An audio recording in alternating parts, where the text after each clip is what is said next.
بسم اللہ الرحمن الرحیم۔ بھائیوں اور بہنوں، شب برات سے پہلے یہ تسبیح کر لو۔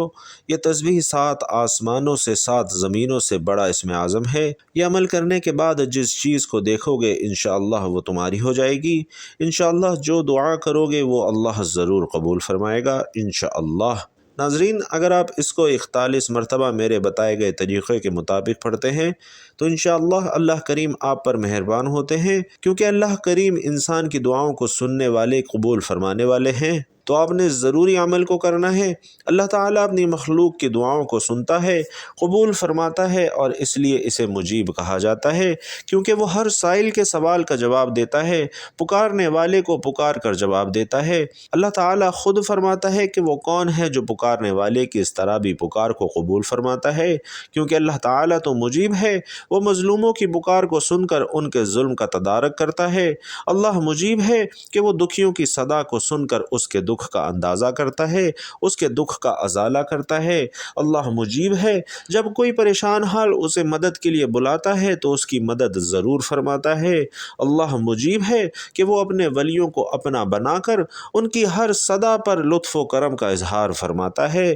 اللہ مجیب ہے کہ وہ اپنے فقیروں کے اٹھے ہوئے ہاتھوں کی لاج رکھتا ہے، ان کی دعاؤں کو قبول فرماتا ہے۔ بے شک اللہ کریم ہی وہ ذات ہے جو انسان کی مشکلوں کو حل کرنے پر قادر ہے، ورنہ کون ہے جو آپ سے ان مشکلات کو ہٹا پائے، کون ہے جو آپ کو دے پائے؟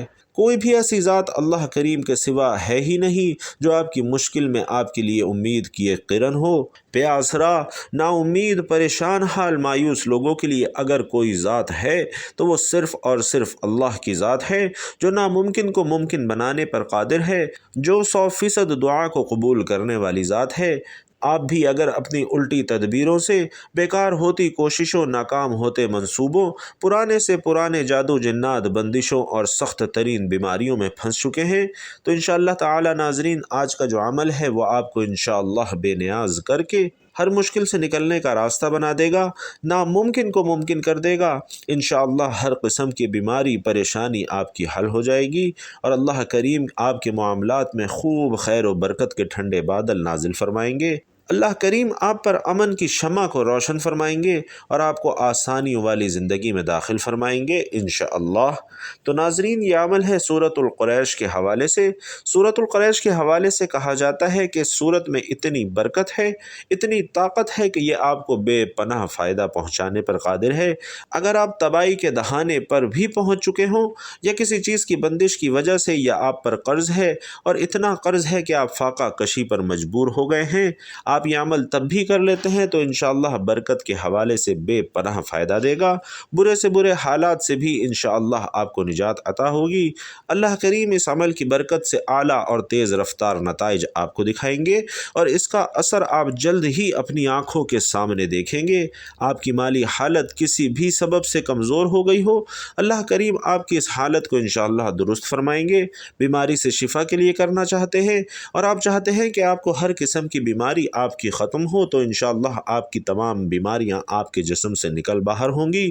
آپ کے گھر میں کسی بھی قسم کی رزق کی تنگی ہے، پریشانی ہے، فاقہ کشی ہے، تو انشاءاللہ آپ کو اس سے بھی ضرور فائدہ ہوگا۔ ناظرین، یہ بہت ہی خاص عمل، بہت ہی پیارا عمل ہے، اور کرتے ہی انشاءاللہ آپ کا پورا گھر ہر قسم کی بیماریوں سے محفوظ ہو جاتا ہے، اور آپ کے گھر سے رزق ختم نہیں ہوتا، اللہ اپنے غیبی خزانوں سے آپ کو عطا فرماتا ہے۔ تو جو شخص بھی سورت کو پڑھتا ہے، اس کا وظیفہ کرتا ہے، اگر اس کے کھانے میں زہر بھی ہوتا ہے تو اللہ تعالیٰ اس کا اثر نہیں ہونے دیتے، بد ہضمی سے وہ کھانا بھی محفوظ رہتا ہے۔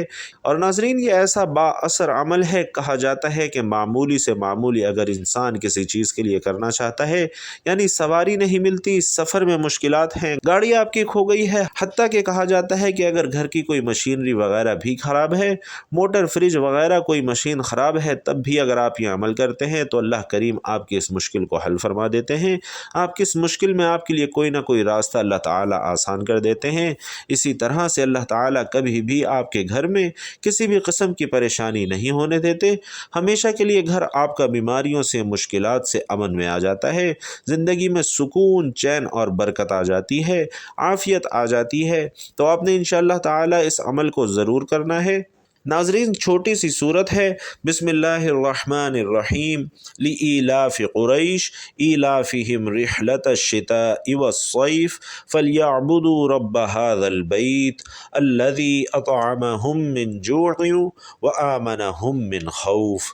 ناظرین یہ صورت صرف 41 مرتبہ پڑھنی ہے، اور ہر مرتبہ جب ایک مرتبہ پڑھ لیں تو دوبارہ بسم اللہ کے ساتھ ہی شروع کرنا ہے۔ اور ناظرین شروع اور آخر میں درود پاک آپ نے لازمی پڑھنا ہے۔ درود پاک آپ چاہیں تو آسان اور مختصر سا بھی پڑھ سکتے ہیں، یعنی صلی اللہ علیہ وآلہ وسلم یا پھر صلی اللہ علی محمد، لیکن یاد رکھیے کہ نماز والا درود یعنی درود ابراہیمی کی فضیلت سب سے زیادہ ہے، اور روایات میں آتا ہے کہ ہمارے پیارے آقا صلی اللہ علیہ وسلم بھی تمام درودوں میں درود ابراہیمی کو ہی سب سے زیادہ پسند فرماتے تھے۔ تو بھائیوں اور بہنوں آپ نے کوشش کرنی ہے کہ درود ابراہیمی کی ہی تلاوت کرنی ہے، انتہائی خلوص، عقیدت اور درست تلفظ کے ساتھ پڑھنا ہے۔ خیر و برکت اور درست تلفظ کی ادائیگی کے لیے ایک مرتبہ میرے ساتھ بھی پڑھ لیجئے، اللہم صلی علی محمد وعلی آل محمد کما صلیت علی ابراہیم وعلی آل ابراہیم انک حمید مجید، اللہم بارک علی محمد وعلی آل محمد کما بارکت علی ابراہیم وعلی آل ابراہیم انک حمید مجید۔ تو ناظرین 41 مرتبہ آپ نے سورۃ القریش پڑھنی ہے، اس سے شروع میں بھی آپ نے درود پاک پڑھنا ہے اور آخر میں بھی آپ نے درود پاک پڑھنا ہے۔ جتنا آپ درود پاک پڑھیں گے شروع اور آخر میں انشاءاللہ اتنا زیادہ اس عمل کا اثر آپ دیکھیں گے اور اتنا ہی جلد دیکھیں گے، کیونکہ درود پاک کے متعلق کہا جاتا ہے کہ یہ اللہ کی بارگاہ میں فوراً مقبول ہوتا ہے۔ اور جب بھی آپ کوئی وظیفہ یا دعا درود پاک سے شروع کرتے ہیں اور درود پاک پر ختم کرتے ہیں تو چونکہ شروع اور آخر کے درود پاک مقبول ہوتے ہیں، اور یہ بات اللہ کی شان کے خلاف ہے کہ وہ شروع اور آخر کی کوئی چیز قبول فرما کر درمیان کی چیز کو چھوڑ دے، تو ناظرین اس چیز کا زیادہ امکانات ہوتے ہیں کہ آپ کی دعا اور وظیفہ جلدی قبول ہو کر جلدی اپنا اثر دکھائے۔ تو بھائیوں اور بہنوں یہ ایک چھوٹا سا وظیفہ آپ نے لازمی کرنا ہے، اور اس کے بعد آپ نے اللہ کریم سے ہاتھ اٹھا کر دعائیں مانگنی ہیں، اپنی حاجات اپنے مسائل اللہ کے سامنے رکھنے ہیں، اللہ سے رو رو کر گڑ گڑا کر مانگنا ہے۔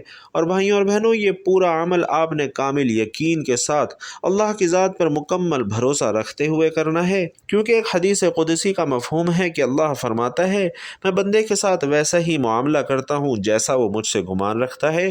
تو بھائیوں اور بہنوں آپ نے دل میں شکوک و شبہات رکھ کے یہ عمل نہیں کرنا کہ پتہ نہیں میرا وظیفہ قبول ہوتا بھی ہے یا نہیں، میری دعا قبول ہوتی بھی ہے یا نہیں، یا یہ کہ میرے حالات بدلتے بھی ہیں یا نہیں۔ آپ نے رب کی ذات پر مکمل اور کامل بھروسہ رکھتے ہوئے یہ عمل کرنا ہے کہ انشاءاللہ میرا وظیفہ بھی قبول ہوگا، میری دعا بھی قبول ہوگی، اور اللہ کریم میرے حالات بھی ضرور بدلے گا۔ اللہ کریم سے دعا ہے کہ آپ سب کی تمام مسائل پریشانیاں دور فرمائے، آپ سب کی تمام نیک جائز حاجات کو پورا فرمائے، اور آپ سب کی دعاؤں کو قبول فرمائے، آمین یا رب العالمین۔ ناظرین آپ لوگ بھی کمنٹ باکس میں آمین ضرور لکھیے گا۔ اللہ تعالیٰ آپ سب کا حامی و ناصر ہو، آمین یا رب العالمین۔